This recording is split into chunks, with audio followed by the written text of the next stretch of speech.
Should you mirror a guy to set in boundaries or to kind of play him at his own game so he knows better next time?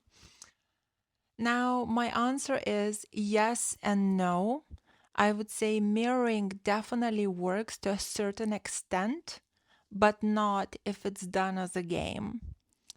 And on the other hand, sometimes mirroring can really damage your relationships to the point that you can't fix it anymore.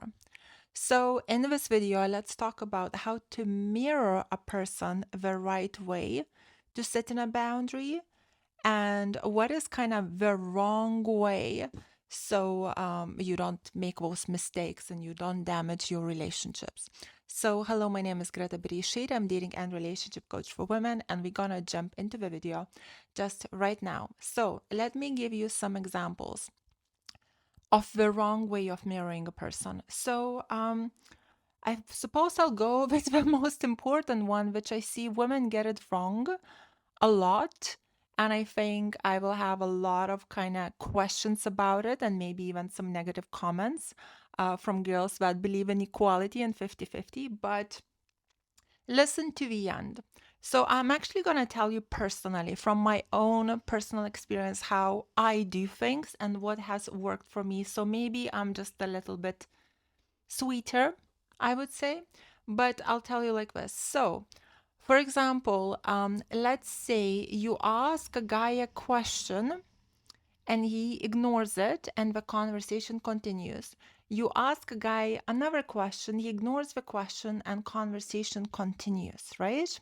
Now, what a lot of women would do in this case, okay, he's not answering my questions. When he will ask me a question, I will ignore him back, right?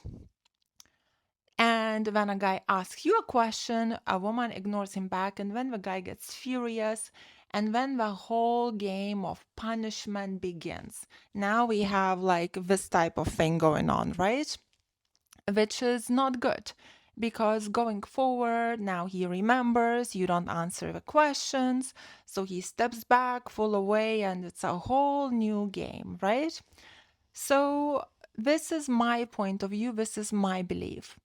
If I ask a guy a question and he doesn't answer the question and the conversation just flows and continues, I would let this go. I would let this go because I would think to myself, he's not answering this question because he doesn't want to answer this question or he doesn't feel like it, or maybe he sees it as irrelevant. It might be disrespectful for him not to answer my question, but I would let this completely go. And if he asks me questions and I feel comfortable with those questions, I will answer the questions with no issue, even if he didn't answer mine. However, if he asks me some questions that are inappropriate or just the wrong type of questions, I would still reply to them, but I would not answer them. I would say, I would just say I'm uncomfortable answering those questions. So this way, I'm still setting in a boundary, as in, like, if I feel like answering a question, I will answer it. If I feel like the question is inappropriate, I will let you know that I'm not comfortable at answering, or I'll just give some other soft excuse. Now, you see here, I'm not mirroring his behavior. I'm kind of being me. I'm being authentic me, and I'm not creating issues where there shouldn't be issues. So some of you might argue, but that's not fair. You have to set in boundaries. Well, you have to set in boundaries at certain things. At other things, you kind of have to have some let it go with the flow, because if you keep setting boundaries for every single thing, it's just going to be too many battles to fight. You have to choose your battles. So this is where, like, I think a lot of women go the other way, not my way, right? Second example where I would say women get it really wrong in mirroring is when a guy posts a video on, with other girls, and he's trying to make you jealous.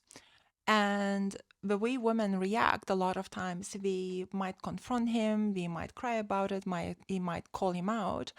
And the guy usually just goes like, oh, you're so jealous, you're so overreactive, so his game basically works because she just basically ends up showing how much she likes him and showing him her insecurities. And then we have a whole problem of a guy stepping back, the issues happening, he starts to call her jealous and stuff like that. So, towards this type of stuff, I would say the better thing to do is to not say anything, and perhaps your punishment could be that you just stop watching his stories. If he confronts you about it and he says like, oh, you haven't watched my stories, you can say, oh, I just been busy. So you don't have to tell him, oh, well, you're provoking me all the time, this is why I stopped watching them. But just say, oh, I've been busy. But he will know that you stopped watching them after the provocation because he's smart, right? So he'll meet the ends. But and that way he will understand, okay, if I'm provoking her, she stops giving me attention, right? So I should stop provoking her if I want attention from her. And so my point with this is, a lot of girls, we don't stop watching the stories. We either confront or we mirror the guy. So we go like, okay, as one of my clients says, monkey see, monkey do, so if let's say if somebody sees a guy with the girls in the stories and you're dating the guy, the girl now goes out and she posts the pictures in the stories with other guys, which then becomes like, the monkey see, monkey do, and the provocation and the mirroring.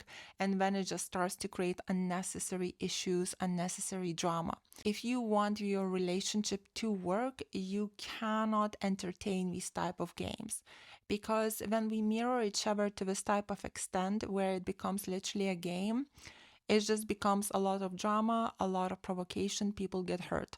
What about if he cheats on you? Are you going to mirror him by going and cheating on him back? It's ridiculous. Somebody in a relationship has to be the bigger person for it to work out. Otherwise, it's just going to fall apart. Another way where people go wrong at mirroring a guy, girls go wrong at mirroring a guy, is, let's say you had a little argument or a fight or something, and he stepped back for a few days. And when you wait it out, you don't say anything. And when he gets in touch with you, he messages you after a few days like nothing happened. He's all fine, right? He's ready after the little argument or just being busy or whatever else, right? He's happy to be in touch with you. And what women do, they start to punish him, thinking we're setting in a boundary. Oh, you didn't text me for 3 days. Now I'm going to reply to you 3 days later. So you reply 3 days later, now the guy gets offended, then he replies a week later, and then things fall apart. So in this case, I would not mirror a guy either. If I'm in a relationship and a guy messages me after a couple days of not talking, I would just pick up as normal and reply to him as normal, and the conversation continues and everything is fine.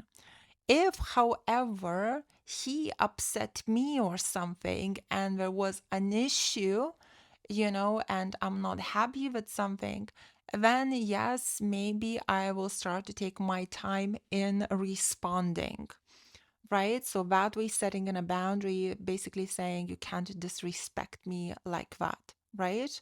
But if I was not disrespected and it's just a little pull away, I would resume as normal. So, where does mirroring work, in my opinion? Mirroring works, in my opinion, in the beginning. In the beginning, when you just started to talk. So, you kind of want to mirror a little bit the length of his texts. So, it looks more like conversation like, rather than, let's say, he sends you 5 words and you reply to him with an essay. It's not a conversation. That just looks ridiculous, right? So you mirror a bit of his style of talking. Maybe he sends you big messages and you reply with a bit shorter ones back, just to kind of show that you're bonding, you're showing similarities in talking. Also, I would maybe mirror his length in replying. So if it takes few hours to reply, I would take few hours to reply as well. If he replies quite quickly, I would take maybe a little bit longer to reply, but I would reply quite quickly as well because I'm always on my phone working anyway. So this type of mirroring, yes, I would do. If I wouldn't do this type of mirroring, so let's say I'm always on my phone and he texts me and he takes 5 hours to reply, but I reply 1 minute later, then it makes me look sad, even though I'm actually always on my phone and I can do that, I still wouldn't do it because you want to kind of show that you want to show your value and worth as well. So this is where I would recommend the mirroring. So you have to be very careful with the mirroring, otherwise you can really, really damage your relationship. So if you liked this video and if it gave you some clarity, don't forget to like it, share it with the ladies that need it. Join my High-Value Women Skool, where high-value ladies are sharing their advice, asking questions. We support one another, and me and my coaches answer your questions very daily as well. And you get a lot of high-value thoughts and high-value stories that are nowhere else posted. You can be quite personal in there because it's private and it's confidential, and you can even join it with a fake name. As long as you're a woman, it's all fine. So the link to the school will be in the description. The 7 days are completely free. After that, it's only $39. And if you want one-on-one coaching with me, get in touch, book me over my website. The link will be in the description. Also, I have videos for sale such as how to handle the guys' games, the texting video, which is absolutely amazing, how to go from single to a happy, healthy relationship, how to get your ex back, and many other videos. All the links will be in the video description box below. Lots of love. Let me know if you enjoyed this video. Kisses from UK. Bye.